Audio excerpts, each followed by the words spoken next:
Britton Lynn, Fox Sports Next, Scout.com. I'm here with Jeremy Clark, the publisher of HornFrogBlitz.com here at the new stadium. We're going to go over some of the defensive positions where there's some question marks. Let's start off at cornerback. What's that position kind of looking like right now? There's not a lot of numbers there, to be specific. They obviously lost Travasky Garrett for the season over the summer.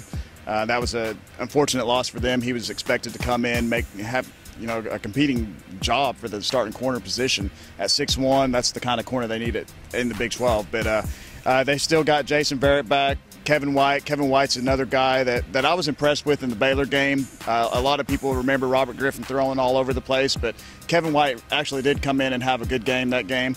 And Jason Verrett, I mean, he struggled early in the season, but he actually late in the season, he really became the best cover guy on the team. Depth-wise is where it's a big concern. Kevon Gamble was here in the spring. He's actually a guy that I love his technique. I think he has good cover skills. He just has to get more acclimated to the defense. And Brian Alexis, a former walk-on. I mean, TCU's loaded with former walk-ons that are somewhere on the depth chart. He's a guy that I think can come in and make some plays. But right now, it's real limited. Kobe Griffin's another guy. He's still got a little growing up to do. Kobe was 17 last year on the Frogs roster, so he's still got another year of growing up, I think. But right now they're kind of weak at the position. They've got a lot to prove, especially going into the Big 12 where they're going to be throwing the ball all over the field. Well, how much do you think that lack of depth is going to affect the cornerback position? If an injury happens, I think it's going to be pretty substantial. I mean, if you lose a guy like Jason Verrett or Kevin White early in the season and have guys like Kevon Gamble and Alexis have to come in, I think it's going to raise a lot of concerns. But, if an injury does happen, I think it's you're going to see someone move over, maybe Elijah Olabode from safety. He might move over there anyway during early in the fall camp anyway, since he has experience playing as a true freshman there and helping out with the depth. Okay, let's move on to the linebacker position. Another spot where there's a lot of questions at this point. What can you tell us about the linebackers? Another position that's not very deep. Kenny Kane's really the only returning guy that has any amount of playing experience. Derek Gilden was looked upon to be the starter alongside of him this year, but he's no longer on the team. So you got former walk-ons like Joe Hasley and Danny Heiss that are going to be getting a lot of playing time this year. Both of those guys, I think, are pretty good athletes. Danny Heiss is pretty fast. He played a lot on special teams in high school. Had almost 200 tackles as a senior at Toledo High School.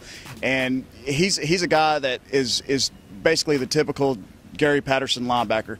Not the biggest guy, but he can move very fast. He moves all over the field, sees the ball well. Hasley's the same kind of guy, safety. He'll make the transition, but depth-wise, other than those guys, you have Paul Dawson that just got here over the summer from Trinity Valley Community College, and he's going to be asked to step up really big. And A.J. Hilliard, true freshman out of Klein Oak, I think he's going to have a chance to come in and play early. He's really athletic, good size, 6'2", 220, pretty fast. I think he's going to have a chance to see playing time early on too. So overall for the defense, we have those two positions to kind of look out for, but what position is TCU set at? I think at defensive end you have possibly the top defensive end in the Big 12 in Stanley Maponga. Opposite side of him is Ross Forrest. He's not as athletic as Stanley is, but he's definitely smart.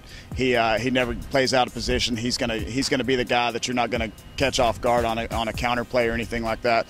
Defensive tackles, those guys have another year of growth in them. John Lewis, as you heard Patterson inside there, is benching over 400 pounds now, and Chuck Hunter's another guy that's very strong. David Johnson was hurt, but he should be back, and he had a tremendous year as a redshirt freshman last year. Davion Pearson's another guy that I think is going to be pretty good coming up, redshirt last year.